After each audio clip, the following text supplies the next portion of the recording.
খালাম মামি এটা না লাগবে না, লই না। তুমি এইটা নাও। ধরেন, এটা তোমার জন্য। আমি তো রোজা। শোনো, সন্ধ্যায় আমাদের সাথে ইফতার করো।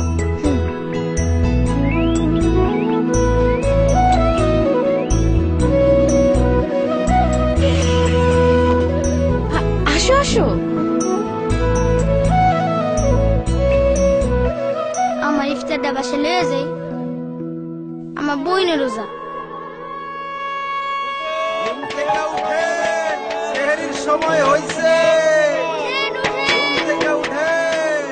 হ্যালো ভাবি, আমার একটা প্ল্যান আছে। অবশ্যই সম্ভব। হ্যাঁ, প্রতিদিনই সম্ভব।